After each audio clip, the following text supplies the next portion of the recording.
Hello, we are into the fifth lecture on the third design technique, which is based on spring lever model and the feasibility map. We discussed how to design, how to redesign, how to select, all of that using this, but so far we have focused on static applications only. Today we will extend the spring lever models for dynamic applications, in which case we have to bring in mass also. So, it becomes spring mass lever, that is SML model, and that can also be constructed for a given compliant mechanism, and the selection procedure and the redesign procedure using feasibility maps can also be done. Here, instead of having only stiffness maps which suffices for static applications, we need to have stiffness maps as well as inertia maps for dynamic applications, as we will see today. So, let us look at the spring mass lever model and how it can be used for selecting a compliant mechanism as well as redesigning it for dynamic specifications, and that is the keyword today. And the additional keyword is the mass. Now, we have an SML model, spring mass lever model. This is how a spring mass lever model looks like. So, you have the lever as we had earlier. So, we have KCI, and then we have the lever ratio N, intrinsic one, and output side stiffness KCO. KCI, KCO N were already there in the spring lever model, that is we had spring and the lever. So, spring relates to KCI, input side stiffness, and KCO, which is output side stiffness, and lever relates to intrinsic amplification between output and input, which is N here. Okay. Now, when you say mass, we have shown that. Now, let us use a different color. So, we have MCO and then we have MCI. So, these are the new parameters for the sake of dynamics. When you consider dynamics, we must consider mass, and we have that here in terms of MCI and MCO. And likewise, actuator earlier had KA, now we also have MA, that is the actuator mass, because actuator also moves. So, it has its own inertia. So, MA will be there. Likewise, we have M external is a new one, because for inertia, if you have an object, that object moves and that also will have inertia, which is what we are showing. So, now earlier we had this KA, now we have MA also, and we had K external, we have M external. So, these are the parameters pertaining to spring lever model. Of course, the actuator and the external object are not part of the compliant mechanism, and hence they are not part of the spring lever model. So, spring lever model we will just encircle is only this. Whatever we have put in this green part is the spring lever model that pertains to the compliant mechanism, SML model of a compliant mechanism.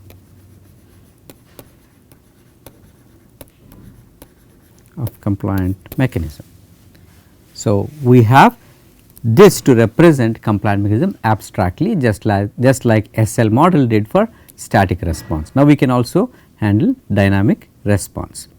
If you notice, this is a 2 degree of freedom model, meaning that we have one input, which is the input side, which you are indicated with UIN, and the output, which is here, which is U out, U in, U out, 2 degrees of freedom.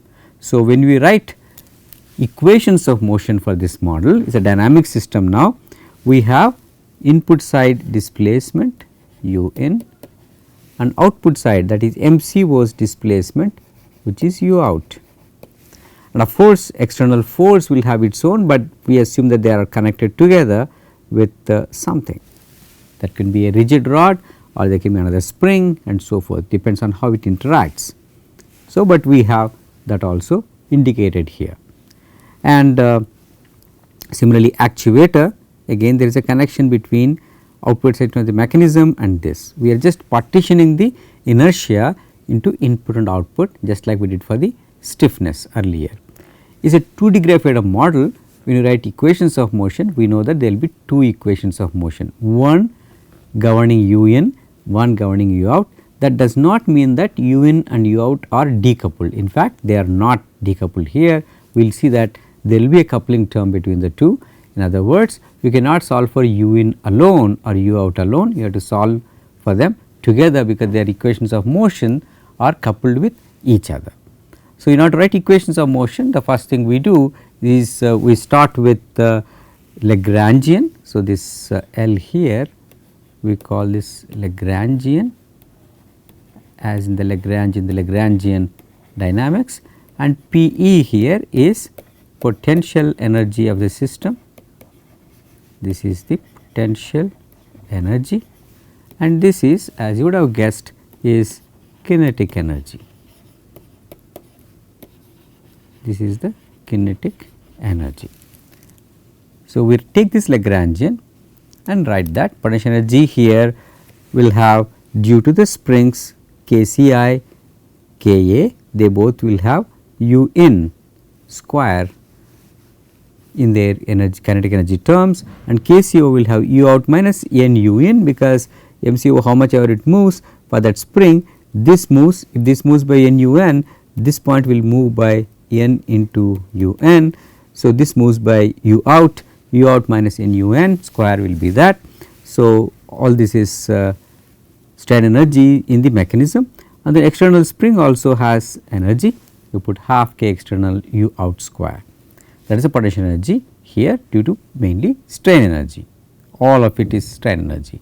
And then we have kinetic energy, which is MCI MA u in dot square, and then likewise output MC1 F external u dot RT square. This means that the inertia of the input side is combined with inertia of the actuator, inertia on the output side is combined with the inertia of the external object. So, we write the kinetic energy. Once we write these two, you can write this Lagrangian expression and then take the and then write Euler-Lagrange equations with respect to u in as well as u out, that is dou L by dou u I n minus d by dt of dou L by dou u n dot, that is with respect to u n, and then u out we have this equation dou L by dou u out minus d by dt of dou L by dou u out dot, that is equal to 0. This is equation 1, this equation 2, and as we will see when we evaluate this, we get coupled equations of motion which are shown here. So, why do we say this coupled? The first equation has u in double dot, okay, but it also has u out here. U in here is okay, but u out term is there.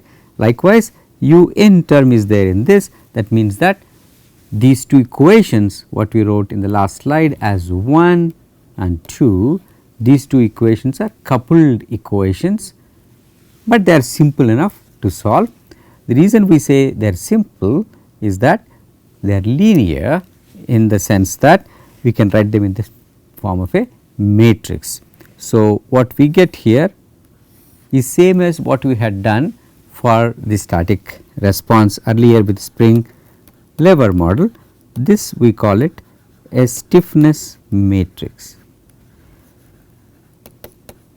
and what we have here where there is no coupling is inertia matrix. This is the inertia matrix. These are the accelerations of the input and output points, that is u in double dot, u out double dot. These are accelerations and these are displacements. these are displacements. They are easily solvable. It is a 2 degree of freedom, linear equations, ordinary differential equations you can easily solve, and right now there are no forces. This should also be 0 0. Okay. It is not like 0 because this is a 2 degree of system. The external force is 0. If they are non-zero also you can solve, but the idea is that we can construct a 2 degree freedom model by this spring mass lever model, SML model. When you have this model, we can actually compute symbolically the natural frequencies. So, we have these natural frequencies over here, it is a 2 degree of freedom model. So, there is first natural frequency and second natural frequency, omega is our natural frequency. By doing the eigen analysis of the system we showed in the last slide, which is this m times u, if I say m is a matrix, u double dot plus k u is equal to 0. This is a matrix system. We can do the eigen analysis of this problem, it is actually eigen problem in a way. If we assume u is harmonic function, u double dot is a harmonic function of u, or rather u is a harmonic function, u double dot will be omega square u with a minus sign. Okay, that leads to eigenvalue problem. If you do that, you can compute these frequencies omega 1 omega 2, long expressions, but not a problem because they are simple enough. We can also derive symbolically u out by u in the modal amplitude ratio. See, these are modal amplitude ratio, because corresponding to each frequency there will be a mode shape, and the mode shape there will be a magnitude for u in degree of freedom, u out degree of freedom. So, here we have written this modal amplitude ratio, because this is important when somebody wants geometric amplification. We need geometric amplification between output and input, then this expression that we have here is useful. Okay. Now that we have this, next thing we need to understand is how do we compute these parameters. We already discussed how to compute KCI, KCO and N. Now we also need to find out how to compute this SML additional model parameters, which are MCI and MCO, input side inertia, output side inertia. So, we have MCI, as we have already indicated, it is input side inertia, and then MCO is output side inertia. How do we compute them? There are two methods for it. There is method 1 and there is method 2. In method 1, we use this natural frequency equivalence, meaning we have derived expressions in the last slide, omega equal to something.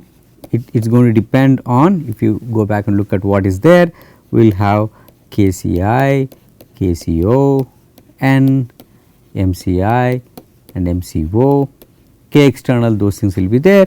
Similarly, omega 2 will also be the same parameters, it would depend on the same parameters, same 5 parameters. Okay. By using the numerical values of these, so here we get values from modal analysis of the complete compliant mechanism, and then solve these nonlinear equations which we have over here, that is, this is the first equation, the second equation, and determine MCI and MCO. This is one way where frequencies are of importance for the problem that is under consideration. This is the method 1. There is a second method which tries to equate the kinetic energy. The first one equated natural frequency, you get two equations, you can solve for that. Kinetic energy equivalence is another method. The way it works is, you want to make sure that the kinetic energy of the SML model is equal to the kinetic energy of the entire compliant mechanism. This is how we also do for a structure like such as a cantilever. Others in vibrations courses you would have learned that if I have a cantilever, when it is fixed at this end and this is deforming, you imagine lumped model 1 degree of freedom which has a displacement equal to the displacement of the free tip. When I am fixing here and this is vibrating, you say that degree of freedom is your lumped model. So, we discussed already how to get the equivalent spring constant. Now, we want to get the equivalent inertia. Clearly, this point is going to move, but is going to move the maximum compared to all other points. So, taking the entire mass and lumping it here does not make sense, because when the beam bends, only part of the beam is deflecting a lot, other part is not deflecting. So, its mass for or inertia is not going to be the entire mass of the beam, but only a fraction. But what do? We try to make sure that the lumped mass that is put at the end of the cantilever beam should have the same kinetic energy as the entire distributed kinetic energy of the beam. So, that is shown here. This is the model where we are indicating there is a M effective and then delta max square and then sin square omega t for the kinetic energy. If you assume harmonic motion cantilever, you take the equation for static deformation of a cantilever beam with a load at the free end, then you will get an expression of kinetic energy of the cantilever, distributed kinetic energy and the lumped model. You equate the two and try to find M effective. In a similar way here, with our 2 degree of freedom model, we get the entire kinetic energy of the compliant mechanism and equate it to kinetic energy of the spring mass lever model. So, when you write the kinetic energy, you will get an expression which equate to the kinetic energy of the mechanism. So, based on that you will get something like this, where the effective mass of this is 33 by 140 into mass of the cantilever. There are two methods, and between the two whichever is more accurate one would choose, but it actually depends on what you want. If natural frequency is a criterion under the problem under what you are considering, then using the first method where you get kinetic natural frequency equivalence is more applicable. But on the other hand, if you are trying to do the time response, let us say you have a valve and how much time it takes for the valve to close or a switch to open, for such things you need to have kinetic energy equivalence, because that is a better measure for that problem. So, we have two methods, sometimes you can use method 1, sometimes you can use method 2. In order to validate the methods, you can do first, okay, the kinetic energy equivalence what I just said. If you have discretized model, this is for the discretized model. You write the kinetic energy for the discretized model of the compliant mechanism.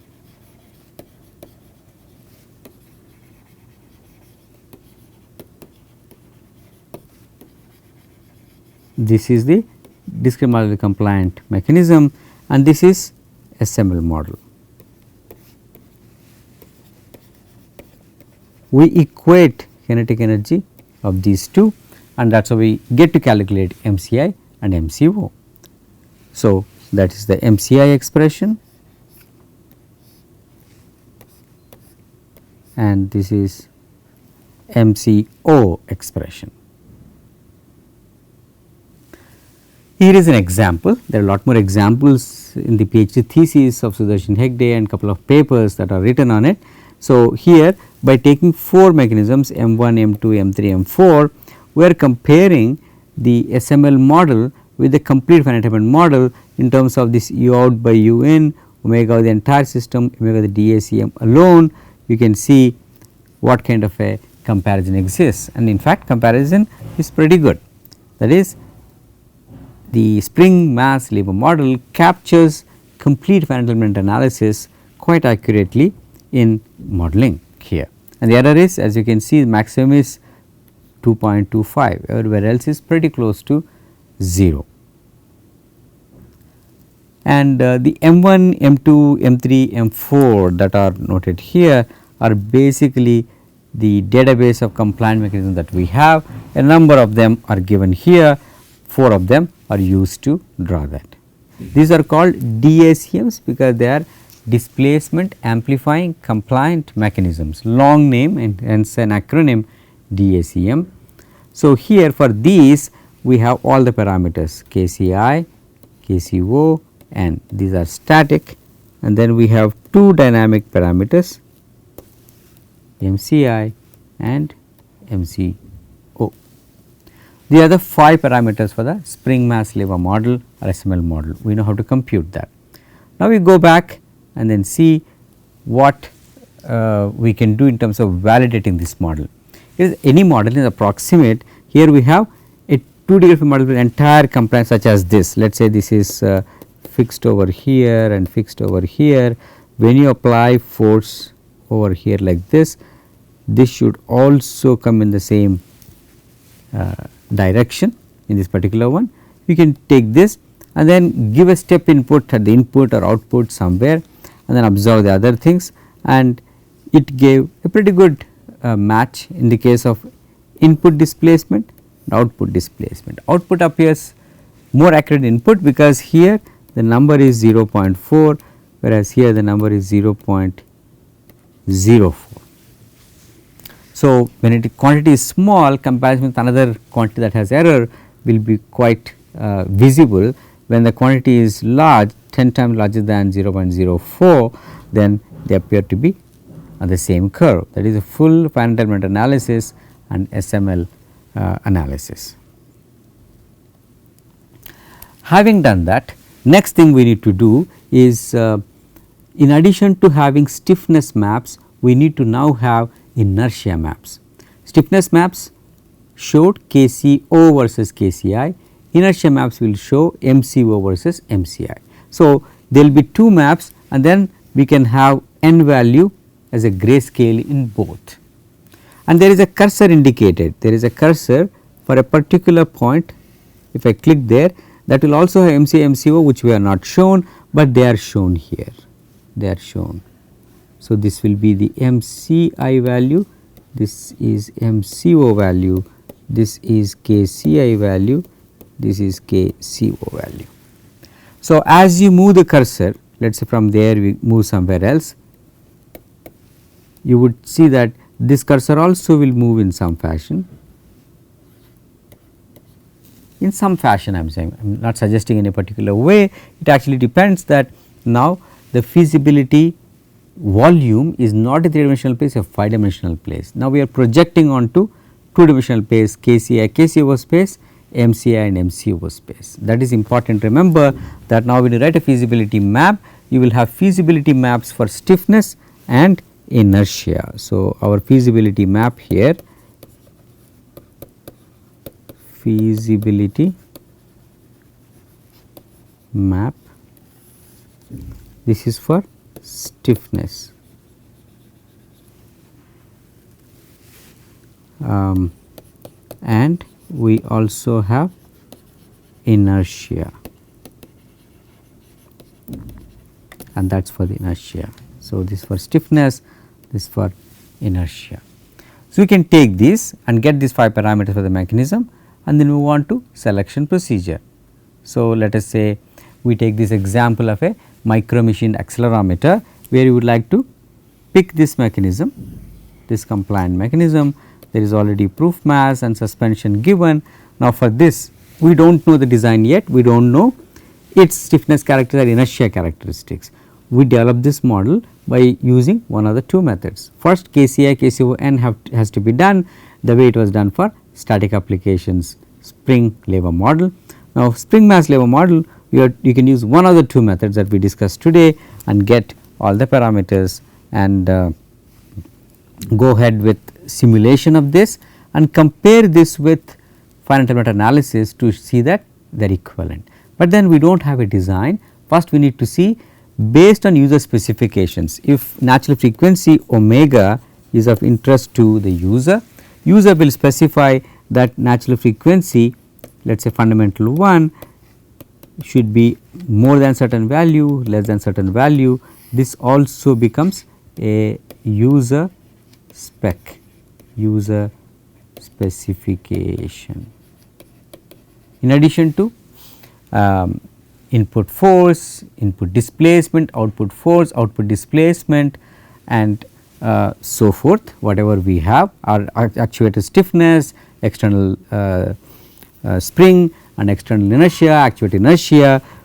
We can also have omega to be certain limits. Then you can use this equation in conjunction with the two static equilibrium equations. Now, we will also have equations of motion.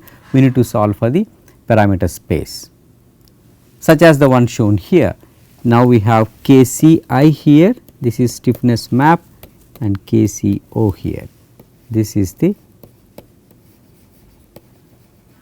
stiffness map, whereas this one is inertia map because it shows MCO versus MCI. And these are the parameter curves. What is the curves here? In fact, feasible volume is quite small around here. These are parameter curves. You can see how to choose a mechanism where the point has to lie inside the feasibility map in stiffness map as well as inertia map, and the cursor will curve. When you move somewhere here, it will also automatically move.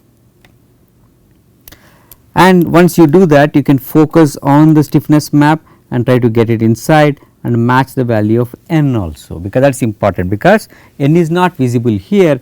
We only match KCI, KCO, MCI, MCO, but we also need to match the n value, which we can do just like we did in the static application case. So, typically the stiffness map, when you consider frequency or another set of specifications here, like time taken to move to a certain distance, like if you have a valve, how much time does it take to open the valve, that can also be put, in which case we can say time to open, okay, some time, there can be a T min, because that is a user specification, or T max, same thing for a switch. You can say my switch should open, let us say in 20 microseconds, then you say anywhere between 18 to 22, if you are okay microns, that becomes a constraint for constructing the feasibility map. So, one can derive an expression for T in terms of the SML model parameters, there are 5 of them: any external spring, external inertia, actuator stiffness, actuator inertia, all that you can put and try to construct this feasibility map.